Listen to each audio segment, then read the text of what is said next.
este podcast. Okay. My name is Maria de Luz. I was born here. My family has lived nearby for countless generations.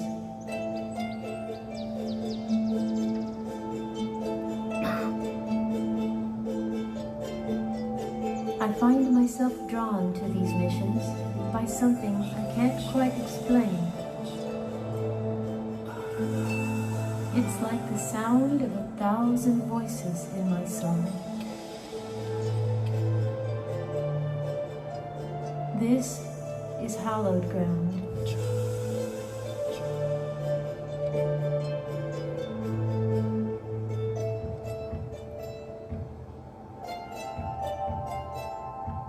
Whenever I walk these paths, my mind's eye populates this quiet place.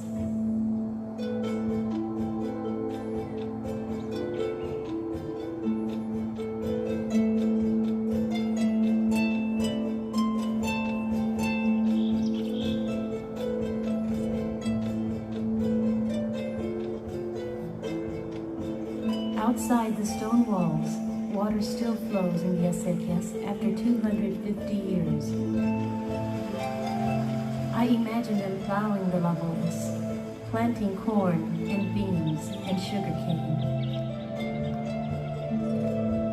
These were my people, the Bahalache, the Aranama. I find their names only in old books and in my mind. The Tamike, Pachal, Suliacham. They put these stones in place.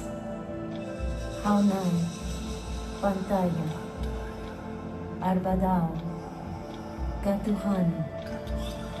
Their hands dug these acequias, built these walls. Kakachli, Pampoa, Gotzal, Geden. Names. One by one, their distinctive names vanished. These were my people, the people of South Texas, the people of the missions.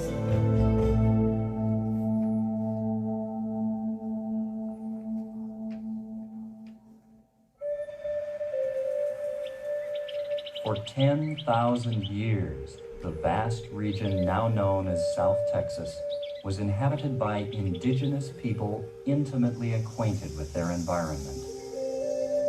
The Europeans first thought the land despoblado, an empty continent of wilderness devoid of life.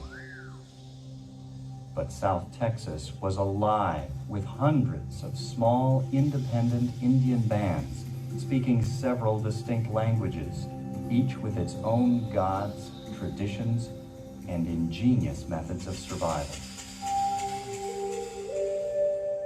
They were hunters and gatherers in a land by turns harsh and bountiful. South Texas was a great green prairie, bordered on the east by the waters of the Gulf of Mexico. To the west were the canyons of the lower Pecos. The South Texans ranged deep into what are now the Mexican states of Coahuila, Nuevo León, and Tamaulipas. The climate here was cooler in that distant past. Rivers ran year-round. The world of the South Texans was covered by a sea of grass, dotted with islands of live oak and pecan.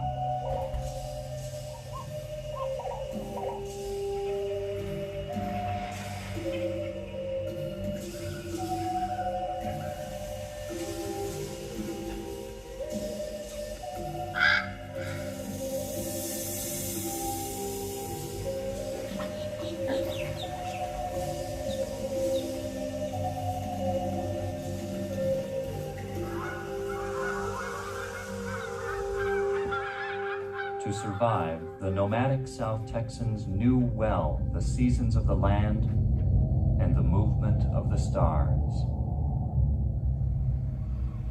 they witnessed the return of the cranes from the Arctic summer.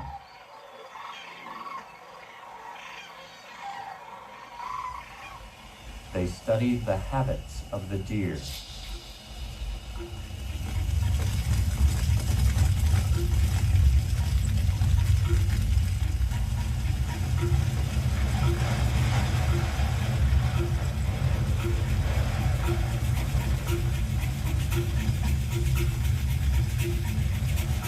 They set fires, driving game animals to the kill, and in the process, rejuvenated the grasslands.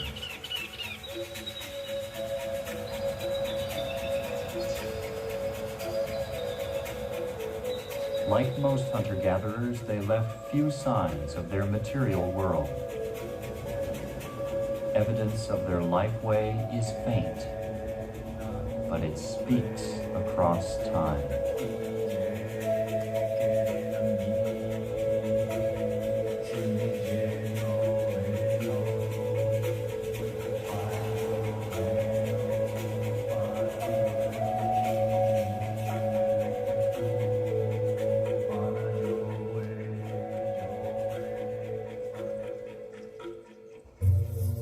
For 100 centuries, the South Texans followed the dream path of the mescal bean, a toxic hallucinogen. Their vision quests required a sophisticated knowledge of pharmacology, or the mind traveler would not return from the spirit world.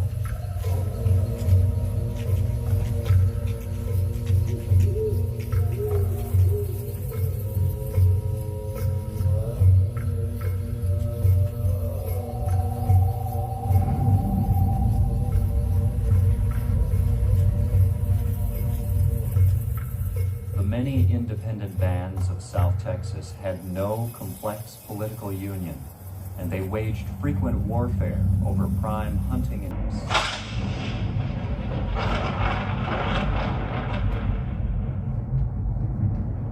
From the north, light cavalry rode down on the scattered bands of hunter-gatherers.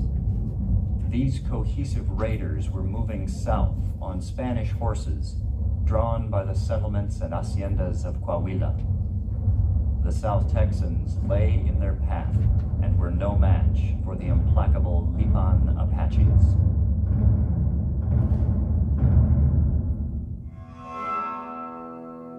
From the south came a more insidious menace. In their wanderings, many of the South Texans had come in contact with the northernmost settlements and missions of the Spanish Empire, and thus became unwitting vectors of their own destruction. Diseases incubated in European cities swept through the scattered bands of hunter-gatherers. This random, unseen enemy threw families and timeless traditions into chaos. Caught between the raiding Apaches and European disease, they became refugees in their own land. In the cataclysm, it must have seemed as if the gods had deserted them. Desperately in need of a savior, they turned to the Spaniards. And so, the first people of South Texas sacrificed their way of life in order to save themselves.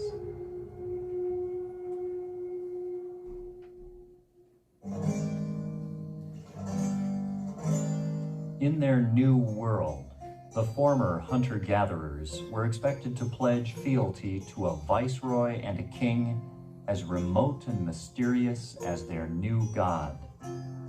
The Spaniards came to the Americas seeking wealth and souls to be saved. The missions they built were more than churches, and the missionaries more than holy men. They were unique agents for expanding the borders of New Spain and securing a hold on the new dominion. The Franciscan friars who came to the frontier had a fervent desire to bring the bright light of the gospel to the dark night of paganism. In doing so, they combined the sacred with the secular, placing the technology of Europe on the fringes of the Spanish Empire. With a workforce only recently civilized, the missionaries directed the construction of dams, which diverted the San Antonio River into a far-flung network of acequias, stretching more than 50 miles, irrigating more than 1,500 acres of farmland. Agriculture was introduced to the former hunter-gatherers. They herded thousands of sheep and goats for meat, wool, and for threshing grain.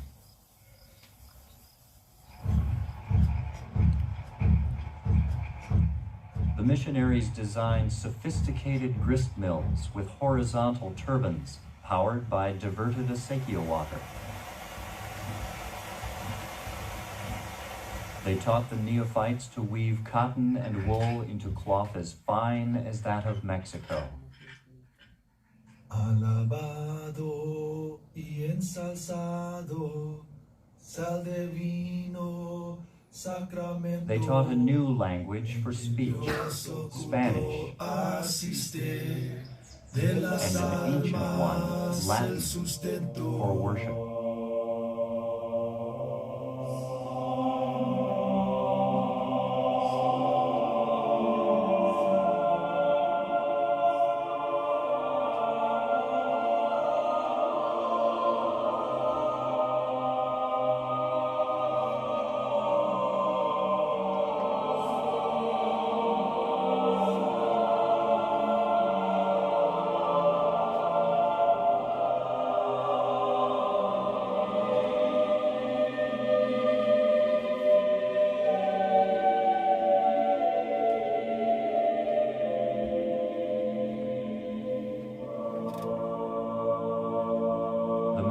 Sought to create self-sufficient Indian communities, transforming what they considered indios barbaros, barbarians leading miserable lives, into gente de razón, human beings, Spanish citizens capable of reason and logic.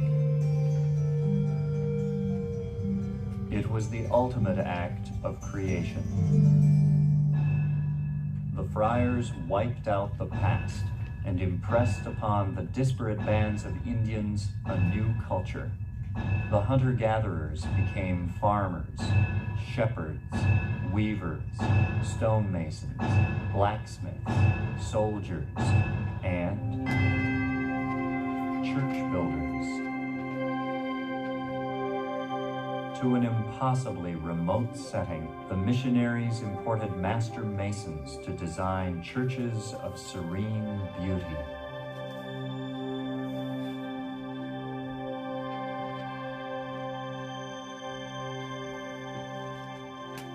Those designs blended the Baroque architecture of Europe with details of Moorish influence.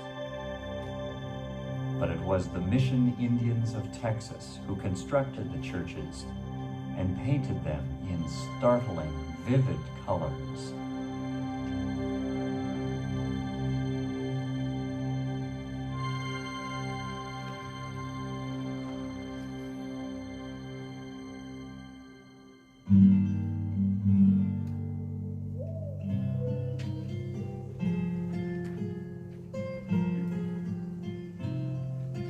I wonder how they must have felt, moving from a house of sky to a room of stone, from wandering in complete freedom to a world within walls, to lose their culture, language, religion, and even their names, to turn away from one world and enter another. From a world without time to the tyranny of the mission bell, awakening them, calling them to worship an unfamiliar God, sending them to the fields, demanding obedience. Yo rezo a mi madre la tierra, la vida y el alma.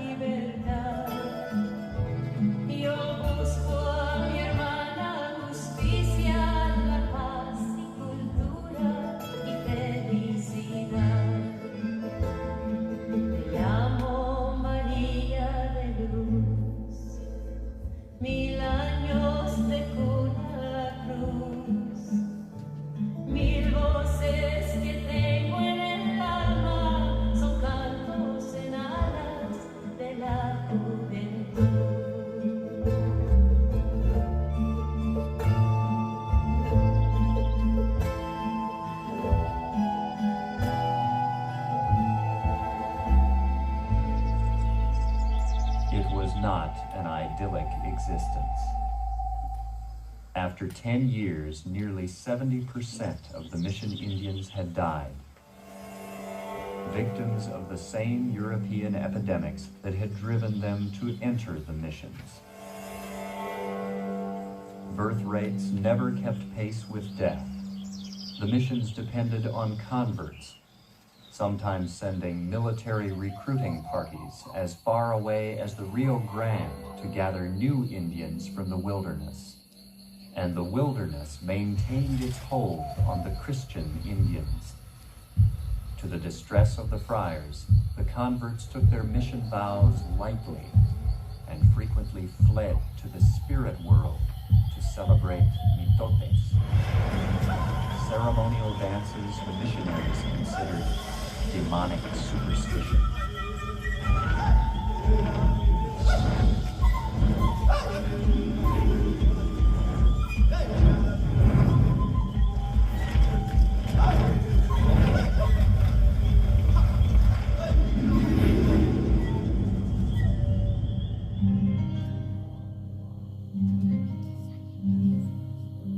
With the fading of the Spanish Empire came the end of the mission's hold on the northern frontier.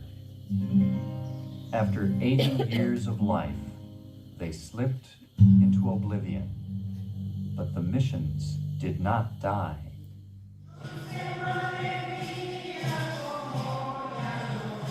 Descendants of the first people of South Texas still worship in the language brought by the friars.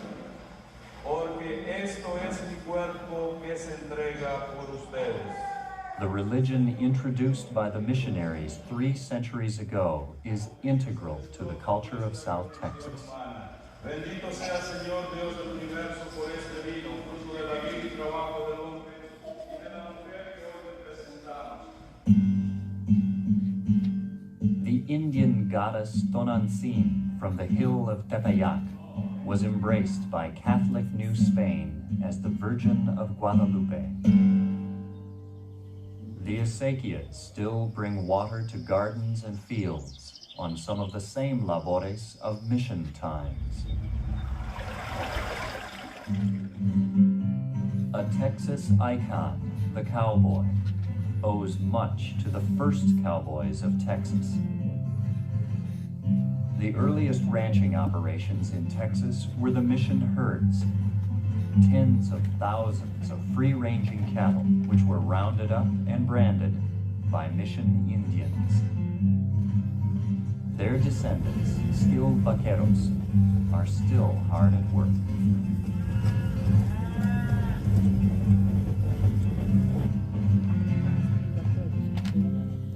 The land, however, has changed into the mesquite and cactus-choked brush country.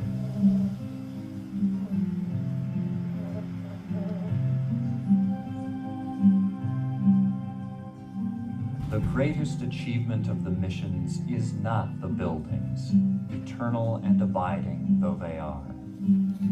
An unintended consequence of preaching the gospel in foreign lands was the creation of a new people.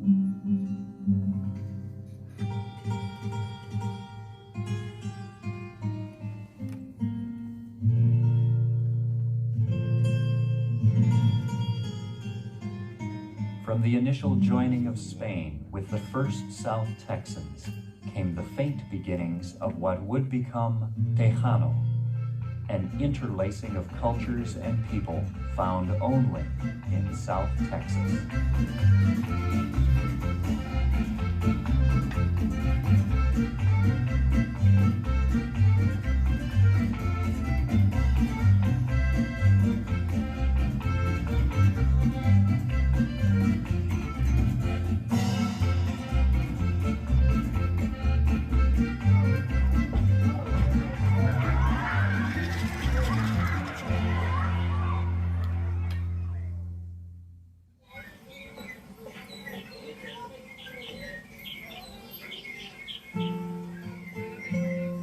My name is Maria de Luz. I was born in this place. My family still lives nearby. I hear many voices here on the grounds of the mission.